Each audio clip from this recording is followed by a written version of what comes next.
Hey guys, and welcome back to our channel. Today's video is featuring this beautiful paradise in Colombia known as Salento. And in this video, we're going to talk about the top things to do here. So you don't have to worry about building an itinerary. You can just look at this video and decide what to do. So what are we waiting for? Without further ado, let's just jump right into it. Number 1. Hike the Valle de Cocora. Alright, let me start with the most obvious attraction of Salento, which draws many tourists and is popularly known as Kokora Valley, and is approximately a 30-minute drive from Salento city. It's a stunning landscape filled with wax trees, which by the way are the tallest palm trees in the world and also native only to Colombia and northern Peru. According to me, Cocora Valley is best to be explored on foot, but many travelers opt to enjoy the views from a horse saddle. You have two hiking options in this valley. The shorter one, which takes around 2 hours, which I chose, and the other one, which is the loop, which will take around 5 to 6 hours depending upon your fitness level. Don't worry, you will have multiple lookouts in both the options to enjoy this incredibly green landscape and these gigantic 16-meter tall wax palm trees. For your information, lookouts are here called as Mirador. But wait, hiking in Cocora Valley is not entirely free. So how much is the entry fee in the Cocora Valley? Is 10,000 Colombian money. Which is around $5, I think, right? Even though the valley is easy to visit independently, you also have an option of choosing a Cocora Valley guided tour that includes transport. Just don't forget to wear your best walking shoes and carry water because you're going to be walking a lot. So this is where we came from. And most of all, spend some time admiring this beautiful valley. But of course, after you have clicked multiple pictures at these amazing picture spots here. Number 2. Stroll the Plaza, Bolívar and Calle. Salento being one of Colombia's most beautiful and colorful colonial towns, it's impossible not to fall in love with it, especially with Calle, which is one of the most photogenic streets here, all thanks to its colorful door and whitewashed walls. The truth is that most of the buildings on Calle are shops designed for tourists, but the good part is that the vendors are not pushy at all, unlike other tourist spots in the world. And while at it, don't forget to visit the main square called as Plaza de Bolívar, where you can absorb the authentic Salento way of life. This lively square sits at the center of the town, surrounded by the church Our Lady of Carmen, which is also worth visiting. You'll also find many restaurants around the square and other amenities like ATMs, etc. Plus, it's the Willy collection point to take you to the Cocora Valley or to other spots, which we'll come back to it in a bit. Number 3. Mirador de Salento.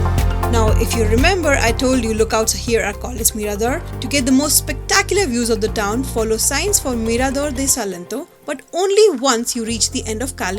It's a steep staircase. How many steps are there? Through 232 steps. You better be good. It's a lot of stairs. But walking only 5 minutes up, you will be rewarded with stunning views over the small town, the green mountains and the luscious nature. Visiting at sunset is even more spectacular, although this is also the busiest time of the day. And best of all, the Mirador de Salento is free to visit. Yay! Number 4. Join a coffee tour.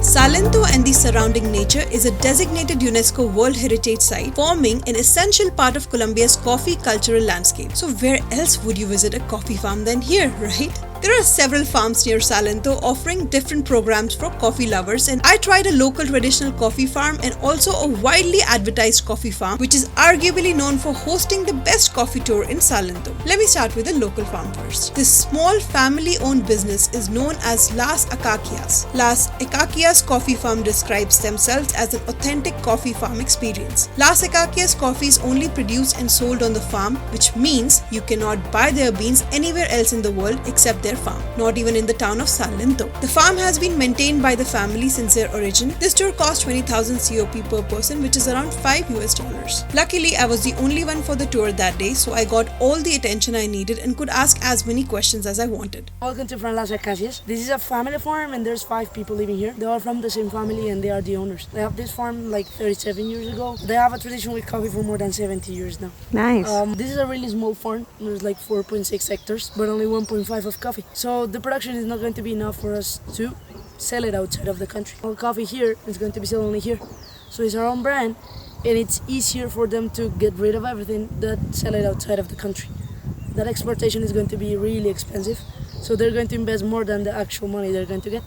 So that's why it's easier for them to sell it just here. The tour started with us walking down the path through some coffee trees before stopping to see some budding coffee plants. My guide explained the process of planting and growing, how they select beans to plant, and how long it takes a coffee tree to grow before it's ready to harvest. I even got to try my hand at planting a seed, which was super cool. After planting the beans, we walked a little further into the field to talk about harvesting. I learned about when a bean is ready to harvest and what distinguishes a good bean from a not so good bean. She explained that harvesting coffee is difficult and dangerous work. The workers must work quickly as they are paid by the kilogram, with 1 kilogram paying about $100 for the whole day. All of this is coffee trees. So all those banana trees are for shade and for irrigation purposes, and this increases the quality of the coffee. I have this basket. I have to go and collect some coffee. Interesting. Let's go. We found one. I got these many, and I think this should be good enough. Now let's go show her and see what she thinks about it. Found some. What do you think? Did I do good? Yeah, they're red. That's what I needed. Now my time in the field was almost to an end, so we traversed back through the field and up to the house where the beans are processed. Here I learned about the machines that peel the skin away from the beans before they are prepared to roast. After that, I walked through and learned all about the process of drying the beans in the sun. This is low quality coffee. It looks bad. That's high quality coffee, and you can see the difference. Thankfully, I was ready for more caffeine because before you leave, it's time for another fresh cup of Colombian coffee. All in all, the tour took us about an hour and a half. It was the perfect amount of time and I enjoyed getting to see how coffee is processed. Now let's talk about the other farm which is more popular amongst the tourists, known as Finca El Ocaso, also known as Ocaso Coffee Farm. This farm looks exactly like what I had imagined about a picturesque Colombian coffee farm. A red and white colonial farmhouse set in a lush green landscape with a cheerful road winding right up to it.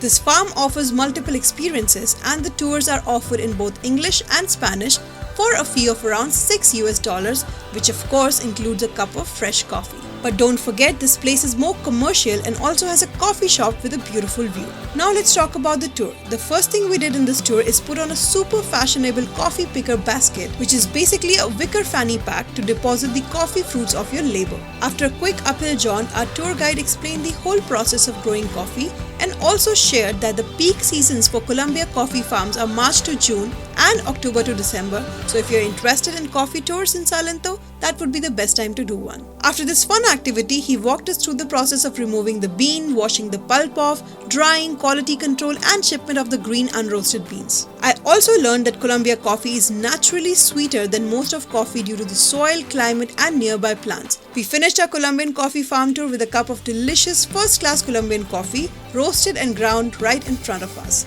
It was sweet and acidic and everything you would expect from an organic single origin small batch cup of coffee. And the good part is that if you like this coffee, you can even buy it from the registration desk while leaving the tour. Number 5. Day trip to the hot springs of Santa Rosa de Cabal. There are plenty of waterfalls around Salento, but Santa Rosa de Cabal hot springs is Colombia's best kept secret. Backed by the beautiful Santa Helena waterfall, these hot springs take advantage of the natural thermal waters in the area to create a space for people to soak in its mineral-rich water, relax and spend time with their loved ones. The entrance to the Santa Rosa hot spring costs around $17 per adult and $10 for children. These hot springs are open from 6:30 am until 11:30 pm, but please note that entrance to the spas is conducted in 3 shifts on Friday, Saturday and Sunday. Shift 1 from 6:30 am to 10:30, Shift 2 from 11:30 to 5 pm and Shift 3 from 6 pm to 11:30 pm.